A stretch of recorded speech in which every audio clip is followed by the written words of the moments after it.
And we have a great guest. He's a fan favorite from Queer Eye in Real World, Philadelphia. He's also a psychotherapist, and now he has a new memoir called Karamo, My Story of Embracing Purpose, Healing, and Hope.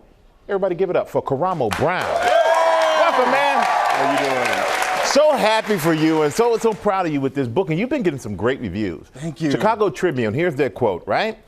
If there's one thing we wish for when we're feeling down, it's a pep talk from Karamo Brown. I'm here for everyone. That's the thing. It's so good. I mean, they're rhyming about you. Yeah. So how does that make you feel? It makes me feel good because my goal has always been to be able to inspire people, to make them feel like they can live their best life. And I realize a lot of times they see our success and they don't realize we went through a lot of things. So I was like, let me tell y'all, I have been down and out, and where I am today, I had to pull myself up. And I'm gonna tell you exactly how I did it so you can do it too. Yeah, and you know, we're talking about pep talks. And you post quite a few stuff on Instagram. Yeah. A few things on Instagram. And we have something I want to check out real quick. Okay. Shout out to all my young queens that practice self-love and always believe, that never give up, no matter your means. Remember, your crown is part of your being. Okay, all right.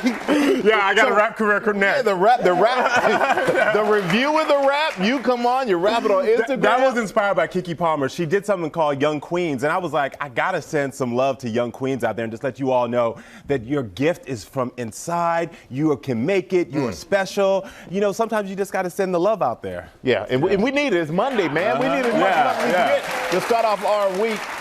And this book is real. This book is really, really honest. What made you want to write and just open yourself up to the world like this? It's what I said before about like the fact that a lot of people see the success and don't realize we've had a lot of down moments. I've dealt with issues with my family, trauma with being a single father, parenting, with colorism, with the church. There's been so much I have dealt with, and I still kept a love for myself, kept a love for God, and made it through. And I want people to know that they can do the same. And you persevered through quite a bit. And at one point when you moved to LA, you said you wanted to be Oprah. I did. But at the time, you said, you thought to yourself, that's too big to dream. I did. You know, I was thinking like, she is the epitome of what I want to do, of helping people every day. It's funny, my castmate Bobby calls me Karopra, and I'm like, well, you got to cut it out. But I realize it's something she says, is that I can only be the best Karamo. You know what I mean? And what I realized through my journey is that if I just continue to love myself, keep God first, I'm going to make it to a place where I know that I'm helping the most amount of people just like she did. And that's what this book is about. Your journey, that's right.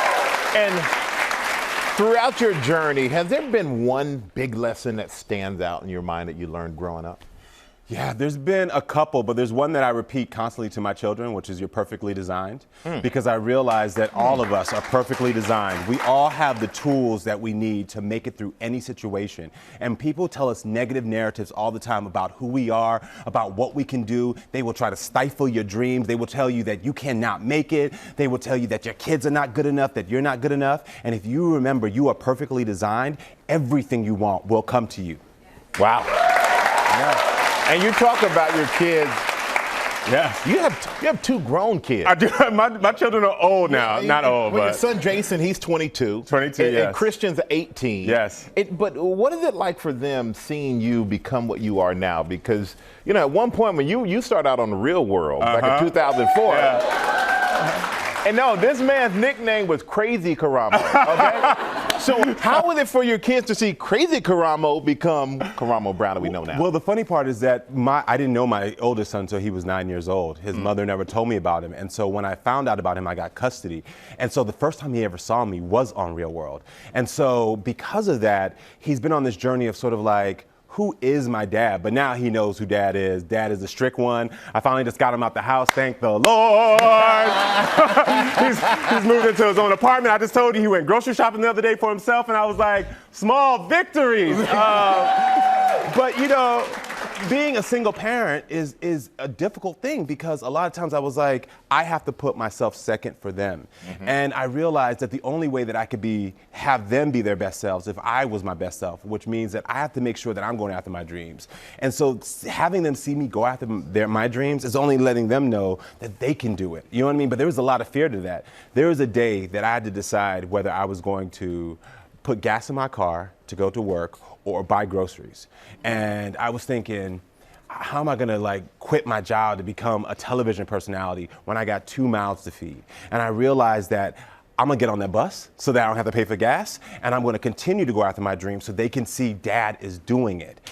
You know what I mean? And Dad has done it and has done it extremely well.